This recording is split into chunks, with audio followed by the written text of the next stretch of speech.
یشاء ذکورا، جس کو چاہتا ہے لڑکیاں عطا کر دیتا ہے، جس کو چاہتا ہے لڑکیاں عطا کر دیتا ہے، اور یزوجہم ذکرانا و اناثا، جس کو چاہتا ہے لڑکیاں اور لڑکے ملا جلا کر دے دیتا ہے، ویجعل من یشاء عقیما، جس کو چاہتا ہے بے اولاد رکھتا ہے، دنیا کی کوئی طاقت اسے اولاد نہیں دے سکتی۔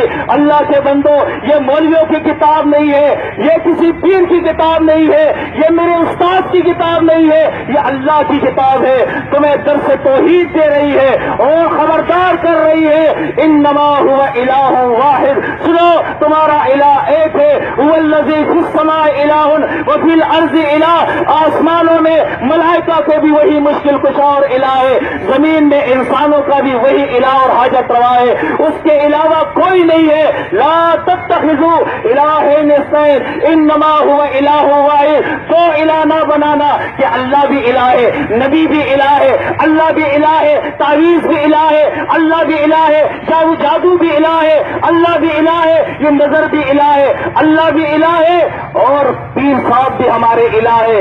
اللہ بھی بیمار کرتا ہے اور فلاں بھی بیمار کرتا ہے، اللہ بھی شفا دیتا ہے، فلاں بھی شفا دیتا ہے، اللہ بھی اولاد دیتا ہے، درگاہوں پہ بھی اولاد ملتی ہے، اللہ بھی جولیوں کو برتا ہے اور علی حجویری بھی جولیوں کو برتا ہے، اللہ بھی جولیوں کو برتا ہے اور محمد رسول اللہ صلی اللہ علیہ وسلم بھی جولیوں کو برتا ہے۔ اس لیے آج آپ دیکھیں اس قوم کا یہ عقیدہ ہے، یسرب کے والی شاہ مدینہ، سارے نبی تیرے در کے سوالی، سارے نبی تیرے در کے سوالی ہے۔ اللہ کے بندو، سارے نبی قرآن کہتا ہے کانوا یدعوننا رغبا ورہبا، اپنے اللہ کو پکارا کرتے تھے، اللہ کے در کے سوالی تھے، اور پھر اللہ بیان فرماتا ہے ذرا دیکھو وزکریا اذ نادى ربہ، زکریا علیہ السلام کے گھر میں اولاد نہیں، اپنے اللہ کو پکارتا ہے۔ اب اگر اللہ فرماتا ہے وایوب اذ نادى ربہ، ایوب بیمار ہو گئے، اپنے اللہ کو پکارتا ہے۔ یونس علیہ السلام مچھلی کے پیٹ میں ہے، وَظَنُّونَ إِذْ ذَهَبَ مُغَاضِبًا فَظَنَّ أَن لَّن نَّقْدِرَ عَلَيْهِ فَنَادَىٰ فِي الظُّلُمَاتِ أَن لَّا إِلَٰهَ إِلَّا أَنتَ سُبْحَانَكَ انی کنت من الظالمین۔ مچھلی کی پیٹ پہ اندھیرا، رات کا اندھیرا، سمندر کا اندھیرا، تین اندھیروں سے یونس علیہ السلام براہ راست اپنے اللہ کو پکارتا ہے۔ آج ہم کہتے ہیں جی اللہ کو پکارنے کے لیے وسیلوں کی ضرورت ہے، سیڑھیوں کی ضرورت ہے، ہم قبر پہ جائیں گے، نبی کے پاس جائیں گے، ولی کے پاس جائیں گے، وہ اعلان کر رہا ہے وقال ربکم ادعونی، تمہارا رب تم سے کہتا ہے بغیر واسطے، بغیر وسیلے کے جہاں بھی تم ہو۔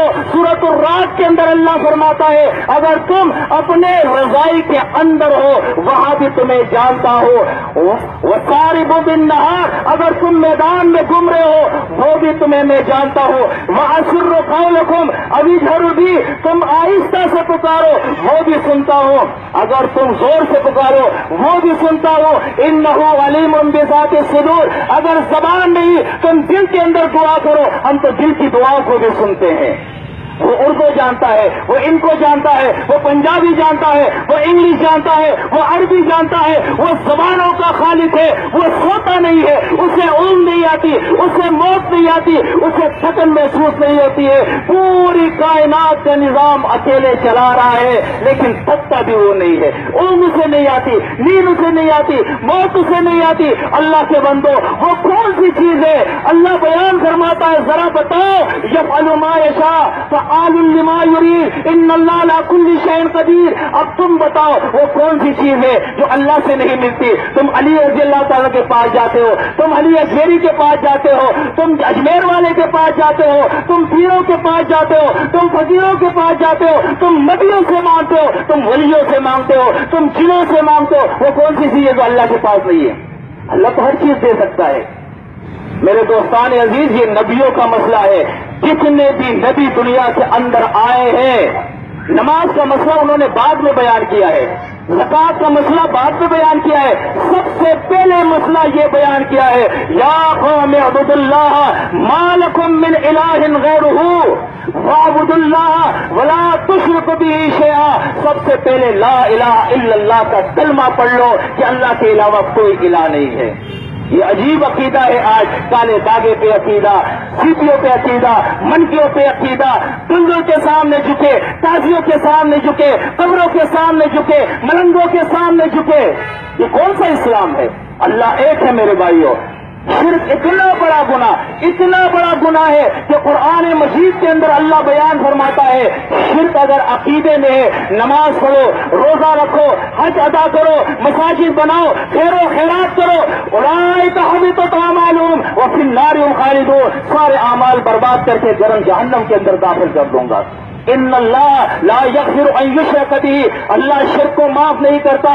انہ من یشرک باللہ فقد حرم اللہ علیہ الجنۃ ومأواہ النار، جس نے اللہ کے ساتھ شرک کیا ہمیشہ جہنم میں رہے گا، جنت اس کے اوپر حرام ہے. اس لیے میرے بھائیوں آپ کے سامنے آتے ہیں، سب سے پہلے یہ مسئلہ آپ کے سامنے رکھتے ہیں کہ اللہ کو ایک مان لو، اللہ کو ایک مان لو، اس کے بعد اللہ کی مان لو. اللہ کو ایک مان لو، اس کے بعد اللہ کی مان لو. انشاءاللہ جب اللہ کو ایک مانیں گے، پھر اللہ کی مانیں گے، اس کے رسول کی اطاعت کریں گے، اس کی کتاب کو اپنی زبان میں ترجمے کے ساتھ سیکھیں گے، انشاءاللہ پھر اس معاشرے کے اندر انقلاب آئے گا. یہ چور ختم ہو جائیں گے، یہ ڈکیت ختم ہو جائیں گے، یہ ہیرا پھیریا ختم ہو جائے گی، یہ دھوکے ختم ہو جائیں گے. اب یہ دکان والا ناپتول میں پھر ڈنڈی نہیں مارے گا، ملاوٹ نہیں کرے گا، جھوٹ نہیں بولے گا، ذخیرہ اندوزی کوئی نہیں کرے گا، ناجائز قتل کوئی نہیں کرے گا، کسی کے جیب کوئی نہیں کاٹے گا، کسی کے ماں اور بہن کی طرف کوئی نہیں دیکھے گا. انشاءاللہ پھر امن آئے گا. اس لیے قرآن کہتا ہے الذین آمنوا ولم یلبسوا ایمانہم بظلم اولئک لہم الامن وہم مہتدون. ہدایت یافتہ لوگ وہ ہیں جو ایمان لانے کے بعد اپنے عقیدے کو ظلم سے پاک کر لے، شرک سے پاک کر لے. فرمایا ایسے ہی لوگوں کے لیے امن ہے. پھر آپ دیکھیں گے انشاءاللہ اس پاکستان کے اندر امن آئے گا. فورسز کی ضرورت نہیں ہے، آج رینجر بڑھ رہی ہے، آج پولیس بڑھ رہی ہے، آج آرمی بڑھ رہی ہے، لیکن مسئلے کا حل نہیں ہے. مسئلے کا حل میرے بھائیوں وہ ہے اسلام پہ عمل کرنا. انشاءاللہ جب قرآن کا ترجمہ عام ہو جائے گا، انشاءاللہ جب ہمارے عقائد صحیح ہو جائیں گے، جب ہم اللہ اور رسول کی بات ماننے والے ہوں گے، پھر پولیس کی ضرورت نہیں پڑے گی. چوری کوئی نہیں کرے گا، ڈکیتی کوئی نہیں کرے گا، جرم کوئی نہیں کرے گا، پولیس کی کیا ضرورت ہوگی. پھر اللہ سے لوگ ڈریں گے کہ ایک ایسا دن آنے والا ہے مجھے موت آ جائے گی، میں مر جاؤں گا، ملائک مجھے گرفتار کر کے لے جائیں گے، اللہ کے بارگاہ میں حاضر کریں گے، مجھ سے میرے ایک ایک لمحے کا پوچھیں گے، ایک ایک عمل کا پوچھیں گے. پھر روز محشر ہوگا، وہاں میزان لگے گا، حساب کتاب ہوگا. صرف لا الہ الا اللہ محمد رسول اللہ کا کلمہ پڑھنے سے میں جنت میں نہیں جاؤں گا. اس کلمے کو سمجھنا ہوگا، اس کلمے کے نیچے زندگی گزارنی ہوگی. اللہ نے ایک کتاب بھیجی ہے، اس کتاب کے مطابق زندگی گزارنی ہوگی. اللہ نے ایک رسول بھیجا ہے، اس رسول کی شریعت کے مطابق زندگی گزارنی ہوگی. تو میرے دوستان عزیز یہ ایک کوشش ہے، ہم کسی مولوی مسجد کے مولوی نہیں ہیں، ہم کسی فرقے سے ہمارا تعلق نہیں، نہ دیوبندی، نہ بریلوی، نہ اہل حدیث، نہ شیعہ، نہ سنی، نہ کسی اور فرقے سے، نہ کسی لسانی جماعت سے، نہ کسی سیاسی جماعت سے. ہمارا تعلق اسلام کے ساتھ ہے. لا الہ الا اللہ محمد الرسول اللہ کا کلمہ پڑا ہے، قرآن و سنت پر ہمارا ایمان ہے، ہمارا عقیدہ. انشاءاللہ آپ دیکھیں گے کہ شرک سے پاک ہوگا. ہم تقویٰ کے لیے کوشش کر رہے ہیں کہ ہماری زندگی بھی تقویٰ کے مطابق ہو. پھر اس میں سے اپنی مصروف زندگی میں سے کچھ وقت نکال کے دین سیکھنا، دین سکھانا.